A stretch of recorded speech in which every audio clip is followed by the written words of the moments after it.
And so the priorities right now that we're looking at is really around re-ramping up the protection model. With a hospital system, the doctors and the nurses especially, their day-to-day is patient care. So try to staying out of their way, but getting in their way to give them some cyber education is kind of the key here.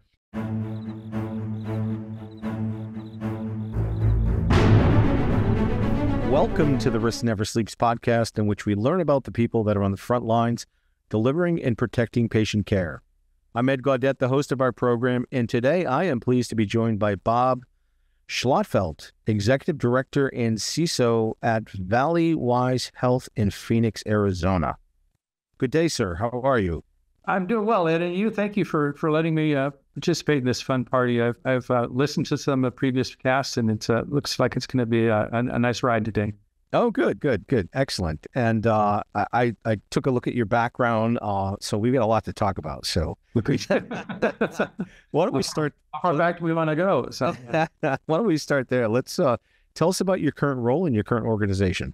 Current role, I'm again, Executive Director of IT and the Chief Information Security Officer at Valleywise Hospital. Valleywise is the county hospital for Maricopa County, Maricopa being the largest county in Arizona and most of Phoenix, including the state capital is here and the state seat is here. So we are, I guess by federal designation, the safety net hospital for the county. Mm-hmm. Some will say that we serve the underserved. So people that wouldn't normally go to a private hospital would come here. We derive a percentage of our revenue from property taxes, real small percentage. So again, we're county government per se, but not exactly, because we have our own board of directors that are elected officials and regular board meetings and CEO and such. So we don't actually attend county business. So. Got it. So that's where I am currently. Correct. Excellent. And how did you get into healthcare and IT? Healthcare and IT, I kind of tripped into healthcare many years ago. At one point in my career, I was working for Ross Perot, the Perot Systems. And I was on an engineering account out in Pasadena, California. Ross had a affinity to train and overtrain his people, especially if they're ex-military officers, and me being one of them. So I was a project manager. I was a project coordinator. I was had all the ITIL framework behind me. I got my CISSP, so I was the security guy. So I would get pulled into other accounts where they're doing due diligence to bring on new accounts. Now, Pro Systems was big in the healthcare space, and so I was part of the team that brought on St. Joseph Health out in California. St. Joseph got acquired by Providence 2-3 years ago. Mm-hmm. So I got my first touch of healthcare then. When I moved on from Perot, I actually ended up going to St. Joseph. Couple of gaps in there, but ended up at St. Joseph as a RISO, so Regional Information Security Officer. So I was responsible for their Texas, New Mexico region. So every 1 week a month out to Lubbock, Texas. The flat of Texas. It's cotton for as far as you can see. We had 5 hospitals out there, a bunch of medical clinics. So I was the de facto CISO or CSO for them. I also handled physical security, so that I got dropped from the title. So I was the RISO for them, doing healthcare work there, as well as back in corporate. Besides my role as the RISO, I was also responsible for network data loss prevention and the cybersecurity security operations group. Within the St. Joseph umbrella. Got it. And you mentioned military service. Was it Navy? Navy. Yeah, I was came out of college and straight into the Navy. So I spent some time there. So. Thank you for your service. I was an Army officer. But very good. Yeah, my best friend went to that place up on the Hudson. So, oh gosh. Yeah. Yep, not an easy ride for sure. No. So as you look at the next 24 months, what are the top 3 priorities you have for you? I came on board at Valleywise last July after moving to Phoenix from Southern California. And so the priorities right now that we're looking at is really around re-ramping up the protection model. With a hospital system, the doctors and the nurses especially, their day-to-day is patient care. So try to staying out of their way, but getting in their way to give them some cyber education is kind of the key here. So we're looking at different approaches for cyber awareness and training, looking at different ways to approach that. Hospital systems right now, and as we all know, technology moves faster and faster and faster. I mean, I was the first one that kind of shook my head when I have a refrigerator that's got an IoT in it, and I can look at it from my phone. It's like, okay. So a lot of hospital devices are web-based and internet connected. You've heard the term around a hospital system of a WOW, which is a workstation on wheels. Mm-hmm. We got a ton of those running around. And so a lot of our ramp up is to how we're going to better monitor and protect mobile devices, the workstations on wheels, the IoT devices that are running around the hospital system. In the middle of Valleywise is building a new hospital next door to the old one, and we're supposed to move into sometime here in the spring. So a lot of moving parts. So on my agenda right now, if you look at my top list, it's going to be better handle on awareness and training, IoT devices, and then like any other hospital system, I can't say any, but most, making sure we're current. I've got a theme with my team around 100% certainty. We need to be 100% certain that we're on the latest version, that we know where everything's at, who's accessing it, what they're doing. And so it's kind of a lofty goal out there, but at the end of the day, if they can say, yeah, we're 100% certain, we know where every device is and who's on it and what their access level is and what version it's running on, I'm going to be a happier camper. And so are they, because it's going to make it easier to run the environment. Yeah, patching is so critical, especially these days.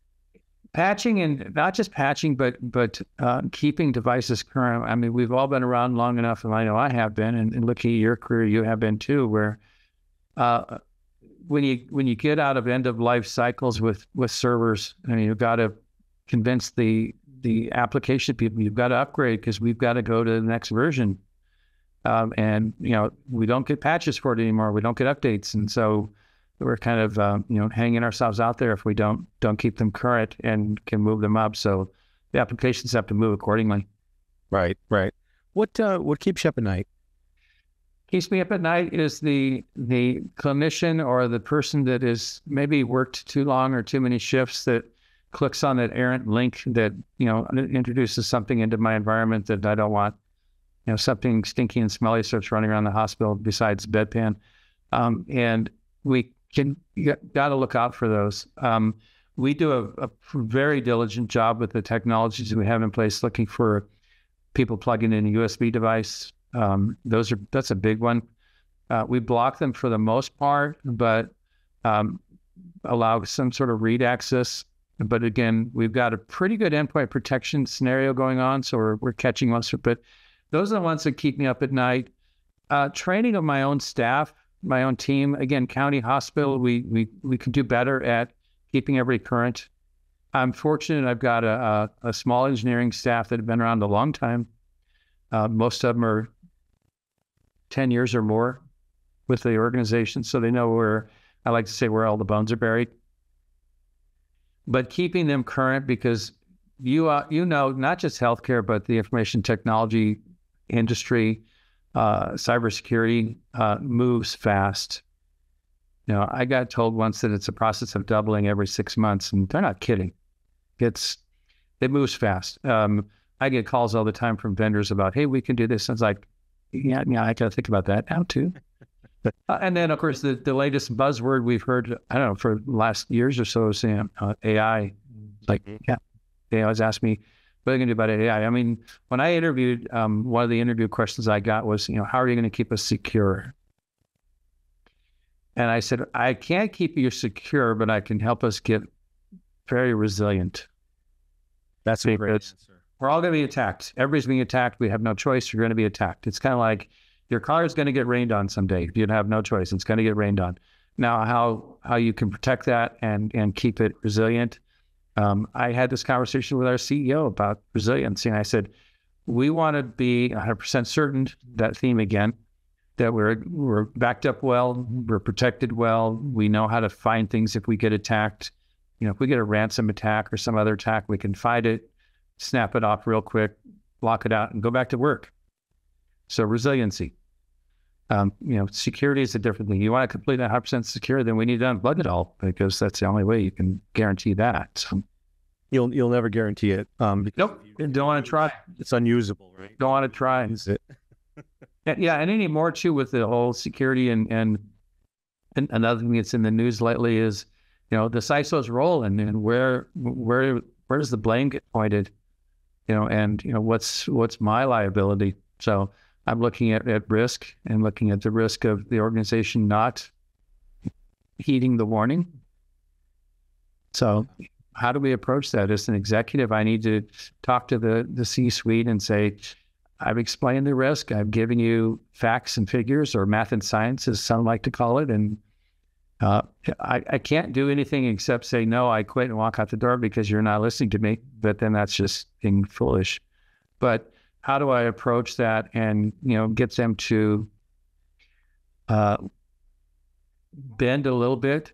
I know patient care is utmost priority, but look at our data care and look at the care of our systems in the same light, and hopefully I'll get to win that battle. And you mentioned Perot earlier. You've also spent time on the financial side of the world. How has that prepared you for healthcare? Well, I think not just healthcare, but and to run through my background quick, I've been in financial services, mutual fund management, pension fund management, automotive. Worked for a big call center company. So, can you hear me now? Mm-hmm. And I think the variety of technologies and variety of data sets that I've worked with, I worked for a large engineering construction firm. I worked for one of the credit agencies in my past. So, and I had this conversation even last night at a dinner I went to, that data is data is data. And the guy tried to argue different kinds of data. I said, yeah, but the tools and techniques that us as cyber professionals use to monitor, encrypt, track, protect, they're all the same. Now, if you're going to use, and I don't want to use brand names, if you're using the latest and greatest endpoint protection tool, whether you're with a healthcare company or an automotive firm or a mutual fund management company, it's the same firm you're doing business with, and that same agent that's being put on your endpoints, your desktops and laptops. Not a lot of difference there. So, I think the variety of experiences I've had that are just not healthcare have been able to translate well with my colleagues, because like you, I've been around a long time. I got a lot of stories of things that have happened, things that go bump in the night, and what'd you do?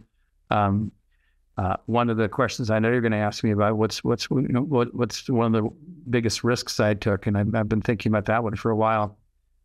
And it comes from a different industry, but it's something that we bring all of those things to bear. I should probably write a book someday. If I get a chance to sit down. The beginning of it. Well, I've got my boss. He hasn't been in my office because I work from home, which is good, because I have what I call the Jack Bryan syndrome. I've got a whole pile of Post-it notes, all with, notes stuck on them that I end up, have a big stack of them here and keep working through them. So, yeah, isn't it weird we haven't been able to solve the simple task of task management? I have, you can't see it because it's right here on my wall. I've got a whiteboard that I put some key elements on that I write on there. Well, unfortunately, right now, most of them are personal in nature, like get your taxes done and blood work and those kind of things. But that, and I'm a handwriting kind of guy, so I've got notepads and notebooks. But of late, especially at Valleywise, they've taken using OneNote to the next level, and so it's become very, very effective. And it's all backed up and it's all recorded. And I get to it from my phone or so I'm getting better at the typing part. I'm old school. Me too. So, you mentioned AI. What are some of the programs or policies that you've implemented internally at Valleywise to help you deal with the risks? Well, we haven't, because we're a county, and we had this conversation with the board about 3 months ago. They kind of put the word out to us, crawl before you walk, before you run when it comes to AI, because they don't know what it is. And frankly, nobody really knows what it is. In security world, if you think about the years ago when you had a SIM and you had a correlation engine and you were looking at all the data that came through and it would go out there and this is other things that have happened. That was machine learning right there. That was AI. It just come to a different level. Now, I have had conversations with some of the folks on the medical side about, in your view, AI, how could it help you? And some of them was like, if we can use AI to help record sessions and generate patient notes that we would just have to go back and edit rather than write them all. Okay, so you're looking at, the dictation feature on Microsoft Word. Okay, that's something fun. But I think the hospital system, and I would caution even to my colleagues out there in the medical field and in healthcare, be cautious with it, because AI is only as good as the data you can put into it. And when it comes to patient care and healthcare and patient records, you don't want that to go sideways, because, so I can just see I don't know if any AI issues got to court yet, but it's going to happen. Yeah, no, most definitely. I was, the other day, I was in Adobe Acrobat. And I don't know if you've seen this yet or you use Acrobat. I do. But they popped up a banner that basically said, restart to take advantage of the new AI capabilities that are in beta, by the way. And it says it right on the thing. But there's no way to click out of it. There's no way to X out of it. It just keeps coming up. Yeah, I've been on other sites. I think LinkedIn is one of them where if you want to send somebody a note, it's like, hey, let AI generate this note. Like, well, how do you know what I want to say? Exactly. And I've done it before. I clicked on it and it's like, yeah, it's got nothing to do with what I want to say. So maybe I should take all my Post-it notes and let AI write my book for me. Oh, there you go. Then I'm like, what the heck is this? So as you think about the last couple of years, tough 2020, 2021, obviously. Very much so. For folks, what are you most personally or professionally proud of? Most professionally proud of the last organization I was with. And if you look at my LinkedIn and my resume, it's undisclosed because of an NDA. I went there. It was a financial services type environment. And right when COVID hit, and they'd never had anybody working from home. Everybody was in the office, and it was about a 500-600 person shop. All the business, not just IT. So quick, got to send everybody home. And so the process of sending everybody home, and I used to say, we went out and bought a pallet of laptops, which almost did. Sent everybody home, and the idea of people that didn't normally work at home, sending them home. People were clamoring with, okay, how do we manage our staff? How do we keep them secure? They're on their own home internet. And so you think about things that the technology that you have to implement quickly. We were all in the house. We didn't have to deal with MFA. VPN licenses. VPN licenses, MFA, home internet connections and our own network. So all those myriad of things popped in. And it was a matter of a few months where we had that laid down pretty quickly. And even I at that organization, I reported straight up to the CEO, which is a whole nother podcast right there. We had it secured pretty well at that point. We had, like anything else, we had some few bumps we had to go through. We had to do some tuning here and there. But for the most part, the staffs were comfortable, productive. And then I started doing some, using our service management tools to determine, okay, are we getting more work done, less work done? How's that? A lot of people miss the camaraderie. I do even, because even my position at Valleywise, I work from home. We're a tight hospital system. They went home for COVID. It was determined that, it's less overhead for the organization. And my commute is walk up the stairs from my home here in Glendale. And so the proudest thing I would say is getting that accomplished. At the same time, I was the first CISO they had at the organization. So taking what I would need to do as the chief all the way through to the finish line, where 2 years past COVID and shots, who gets shots, who doesn't get shots, and the whole mess. A lot of tracking involved, a lot of training involved. But I think at the end of the day, when you can sit down in front of the board and they're like, this turned out really well. We've got a good top flight organization and thanking me for it. And they didn't want me to move to Arizona, but that was a personal. I couldn't live in Arizona. I couldn't live in Arizona and work there because I was in a different state. They wouldn't let me do that. There you go. So, but that was the thing I was probably proudest of, that we got all that accomplished. Had a great team. And I actually got a text from one of my old teammates last night that's like, we had a consensus and you're the best boss we've ever had. Like, that's awesome. That makes me cry. That's when it makes all the difference, doesn't it? Yeah. Well, I've learned from a lot of leaders I've worked for from back in the late 80s, 90s going through. And I say I've learned from a lot. I've learned what to do and what not to do, both directions. But and I've had some really great leaders that I've learned from. And Ross Perot said it too, is probably most eloquently. In college, it was called plagiarism. Out here, it's best practices. So if it's been done before, do it again and keep doing it because it works better. That's great. Yeah. So we had, don't rewrite a document if somebody's done it before. Just change the names and re-edit it. Can't get away with that in college. No, you cannot. That's terrific. Outside of your current role, what are you most passionate about? What would you be doing if you weren't doing this? What would I be doing? I think at my, we'll just say advanced years, I spent a lot more time with my wife. We're coming up on 24 years. I'd like for her to be retired. She's 10 years younger than me, but I'd like for her to stop working.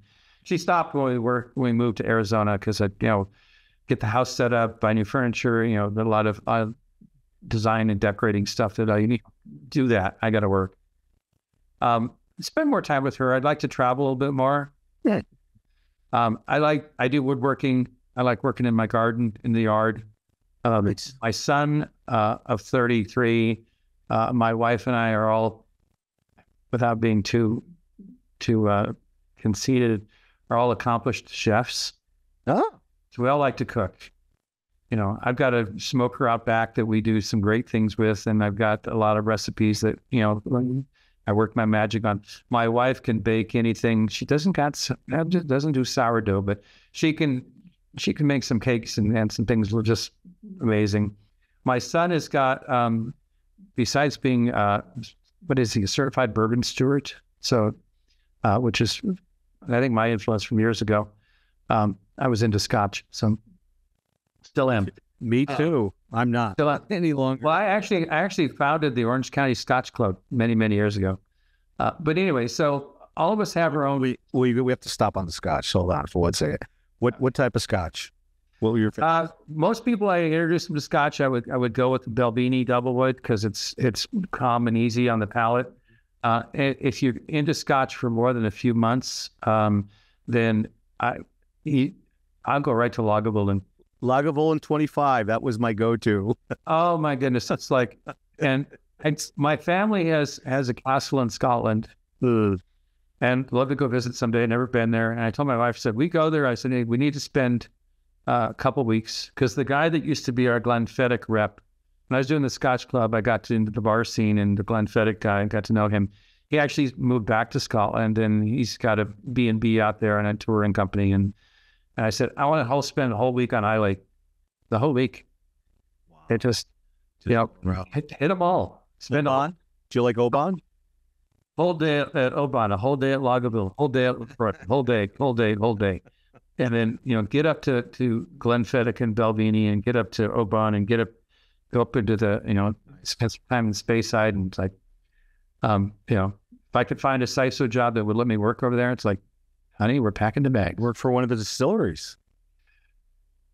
Boy, you planted a seed there. I'm sorry. No. So anyway, the Scotch Club, I belonged to the LA Scotch Club, but it was too far to drive. And the guy who ran it, Andy, he said, start your own. Nice. And when I sold it when my dad took ill. This really isn't part of the podcast, but it can be. I don't care. On my dad, and I sold it, and I had just short of 500 members. Whoa. I never had more than 30 at a meeting. We'd meet. I'd go out and purchase 5 or 6 different single malts, look at the tasting notes, give them the stand-up education on it. And then my son, young son at the time, got into the bar business. He's won several awards as a bartender. He can pick out a flavor and a taste and things that I wouldn't even get close to. Wow. You mentioned, it's got a note of cinnamon in there and nutmeg. I'm like, what? Cumin. Exactly. But it's made him a very good chef. So you mentioned cooking, and have you heard of Nathan Marivold and his modernist cuisine books? I have not. Yeah, you should check those out. Those are. I have not. And I know my son's got a book he wants me to get for him. It's something fat and sugar. It's like the 3 elements of cooking. And I'm like, okay, so it's actually on Amazon. I just got to pull the trigger. These are beautifully produced books on cooking. He used to be the chief technology officer at Microsoft. Nathan, what was his last name? It's Marivold. It's Myhrvold. I'll look it up. Thank you. Yeah. All right. So I think I've asked you the question already about what you're proud of, but if you could go back in time and talk to your 20-year-old self, what would you tell that person? Oh my goodness. My 20-year-old self. 20-year-old self. I was Bob, you're 20 years old, and I was sitting a senior in college. So about to be commissioned. 20-year-old self, keep studying. Don't worry about the future. Worry about the present. But keep the future in mind. Because I'm thinking about now that if I thought about, and my dad was good at this, he said, learn things that you can do now and you can do when you're 80. Yeah. So I love to play baseball. You can't play baseball when you're 80. He taught me at a very young age to play golf. I mean, we lived in San Diego, and my first course I ever played, first full course of my life, was the South Course at Torrey Pines, because we lived backed up to it.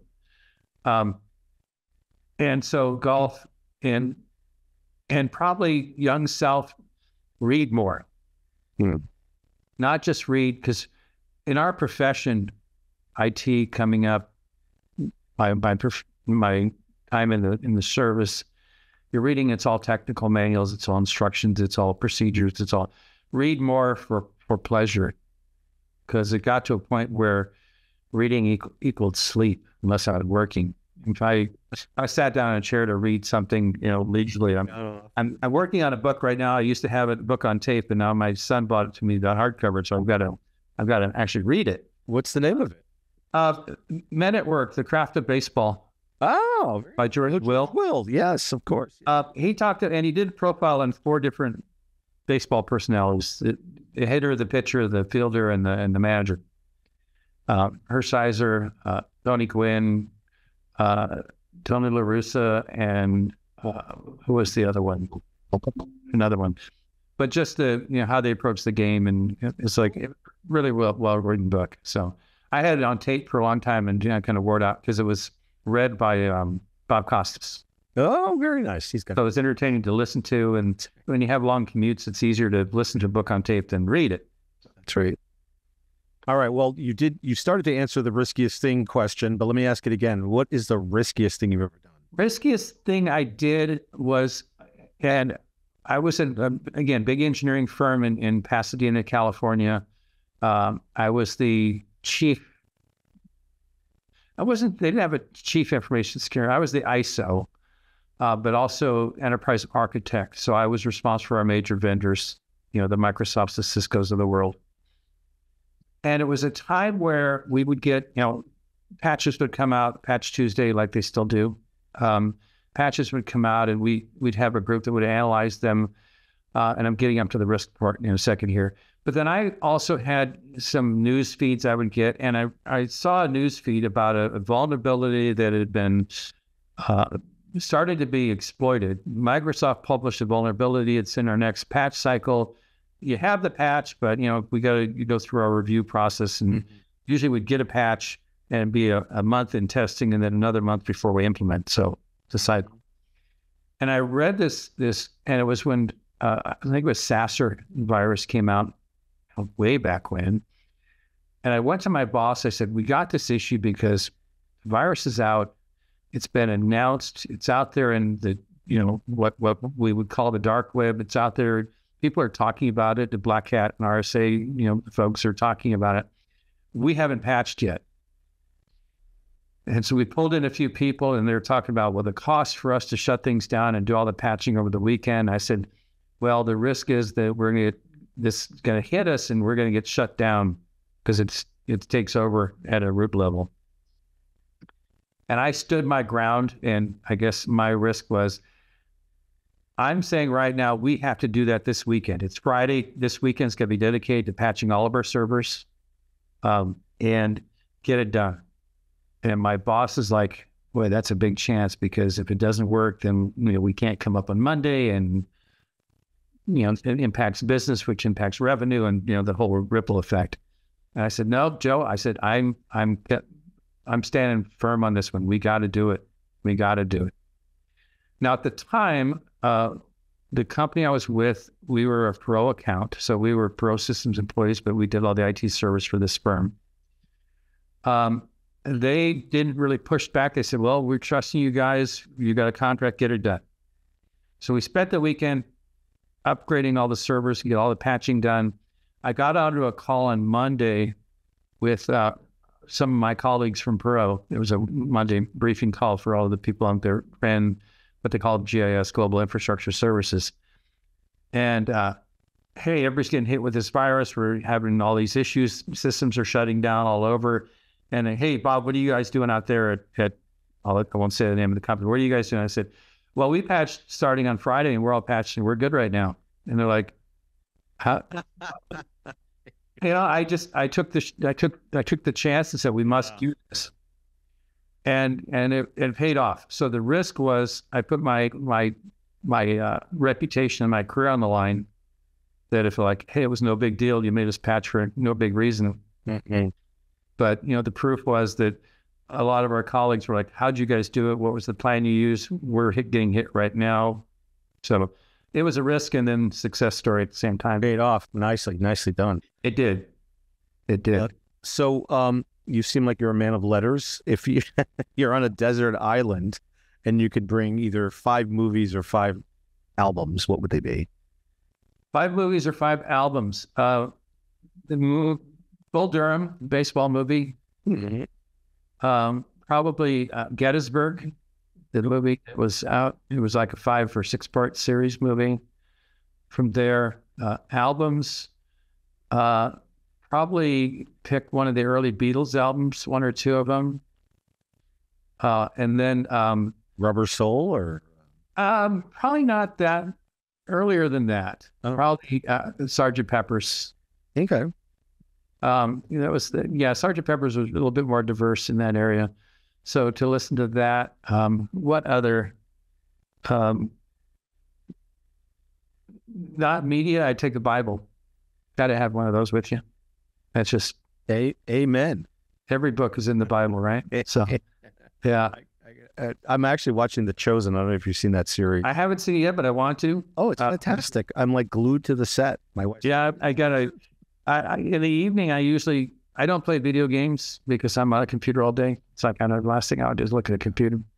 And my wife, we always have time in the evening, but then I head out to the patio to have a dram and a cigar, and can't have that in the house. So no. So yeah, The Chosen. I want to get to that one. There's a lot of movies in that same line that I want to see. The Shift, and I know that one's running around right now. Yeah, I haven't seen that. Yeah, I want to see that one. So, but those would be the movies. I can't think of any other movie that I really go back to. I have an affinity to the two Top Guns because I was stationed at Naval Air Station Miramar when the first Top Gun was filmed. Nice. I love Top Gun. Oh, so okay, so you're probably just a few years older than me then. I got commissioned in '79, so yeah, so 10 years. Yeah, but pretty close. We're pretty close. Now my wife is 10 years behind me. So. Top Gun's that's a great movie. It is, and as a track too, you get good soundtrack, and me and some of my brethren, we'd look at the first one and even the second one and go, yeah, that wouldn't happen. No, that's right. The second one. Although it was good to see Val Kilmer on the second one. Yeah, it was. I mean, the first one, you look at the mistakes, it's like, no, they wouldn't do that. No, you'd never have a briefing in an open hangar. It's too noisy. Yeah, but it's good for the video. I do know that the flyby at the tower, that was the first and only time that's ever happened in Naval Air Station Miramar. They did it for the movie, and that's it. Don't ever try it as an aviator because you would lose everything. You're done. Yeah. Last question. What advice would you give to folks that are just starting to break into cyber or in healthcare or both? Just starting to break into cyber. Learn the network side of the business because everything's based on the network. Get on somewhere where you can be an intern as a pen tester. So you look at all that pen testing results, all that scanning work that's going on. I've got a colleague of mine that he's one of my pen testers I've used for 20 years. He and I met when I was with that credit agency and stood up their SOC. So learn the fundamentals. Kind of like baseball, learn to hit the ball, throw the ball, catch the ball. You got to learn the basics. Some people think you need to learn how to do coding.